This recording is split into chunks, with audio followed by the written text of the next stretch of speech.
ജാമ്യം എടുക്കുന്നതിനായി ഒരാൾ കോടതിയെ സമീപിച്ചപ്പോൾ കോടതി യഥാർത്ഥ ആധാരം ഹാജരാക്കാൻ നിർബന്ധിച്ചു. അങ്ങനെ ജാമ്യാപേക്ഷ കൊടുക്കുമ്പോൾ യഥാർത്ഥ ആധാരം കൊടുക്കണോ? ജാമ്യക്കാരുടെ യഥാർത്ഥ ഉടമസ്ഥാവകാശ രേഖകൾ കോടതിയിൽ ഹാജരാക്കുകയും കൈവശം വയ്ക്കുകയും ചെയ്യേണ്ടത് നിയമപരമായി നിലനിൽക്കാനാവാത്തതാണ്. അങ്ങനെ ഒരു നിർബന്ധം വെച്ചാൽ കുറ്റാരോപിതരായ വ്യക്തികൾക്കും അവരുടെ ജാമ്യക്കാർക്കും അനാവശ്യമായ ബുദ്ധിമുട്ടുകളും അസൗകര്യങ്ങളും ഉണ്ടാക്കിയേക്കാം. കൂടാതെ വസ്തുവിന്റെ മൂല്യം കുറ്റകൃത്യത്തിന്റെ തുകയുമായി പൊരുത്തപ്പെടുന്നുണ്ടെന്ന് ഉറപ്പാക്കുന്നത് ജാമ്യത്തുക വർദ്ധിപ്പിക്കുകയും ഇത് ജാമ്യത്തുക അടയ്ക്കുന്ന പ്രതിയെ ബാധിക്കുകയും ചെയ്യും.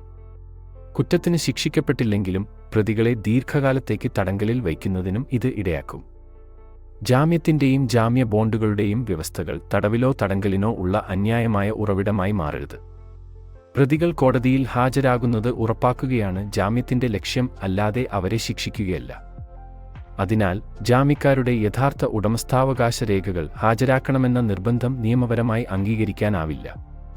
ഈ വീഡിയോ ഉപകാരപ്രദമാണെന്ന് തോന്നിയാൽ ദയവായി ലൈക്ക് ചെയ്ത് കൂടുതൽ നിയമസംബന്ധമായ കാഴ്ചപ്പാടുകൾക്കായി സബ്സ്ക്രൈബും ചെയ്യുക.